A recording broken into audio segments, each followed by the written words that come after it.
তাহলে কি কি উপকরণ লাগছে দেখে নিন।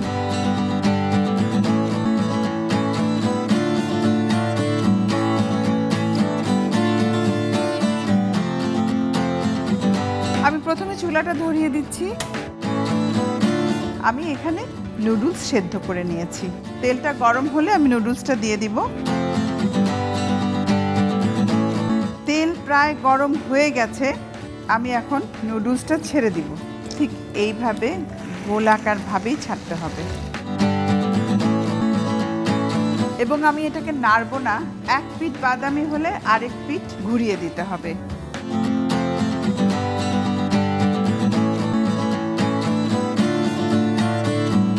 ব্রাউন কালার হয়ে গেছে একদিক, আমি এখন উল্টে দিব। কালার এসে গেছে, চুলাটা বন্ধ করে দিচ্ছি। আমি এখন এটা তুলে নিচ্ছি। এখন আরেকটা প্যানে আমি যেটা করব, কাজী ফার্মস কিচেনের মিটবলগুলোকে ফ্রাই করে নেব সবজি এবং সস দিয়ে। একটু তেল দিব, 2 টেবিল চামচ পরিমাণ। তেলে দিচ্ছি পেঁয়াজ। একে একে যত উপকরণ আছে সব আমি দিয়ে দেব তেলে। রসুন কিমা 1 টেবিল চামচ পরিমাণ। পাতাকপি, এই লম্বা করে কাটাটাকে জুলিয়ান কাট বলে। গাজর,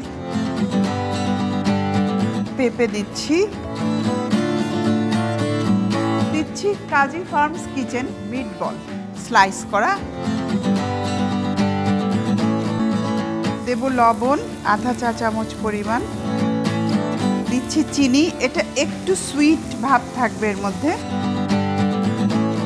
সস একটু বেশি যাবে, চিলি সস।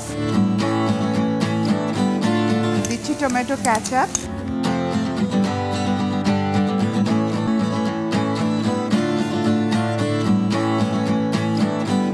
দিচ্ছি একটু পানি, একটু গ্রেভি হবে সেই কারণে। টমেটো দিয়ে দিলাম।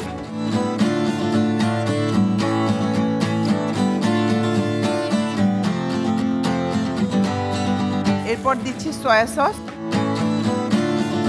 তারপর দেব পেঁয়াজ পাতা কুচি।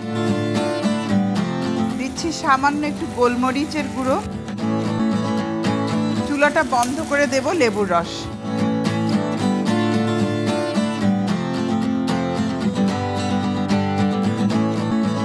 আমার হয়ে গেছে, একটু গ্রেভি ভাব আছে। এখন আমি সাজিয়ে নিচ্ছি। সাজানোর জন্য আমাকে ডিম স্লাইস করতে হবে। এই গ্রেভিটা আমি এখন ভাজা নুডলসের উপর ঢেলে দিচ্ছি।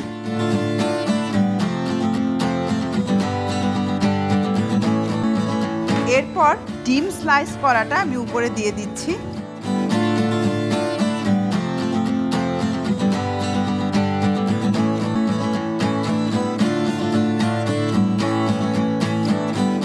তৈরি হয়ে গেল আমার টক ঝাল মিষ্টি স্বাদের আমেরিকান চপসুই। আশা করি আপনারা সবাই ভালো থাকবেন এবং ইফতারিতে এই ডিশটা তৈরি করে খাবেন।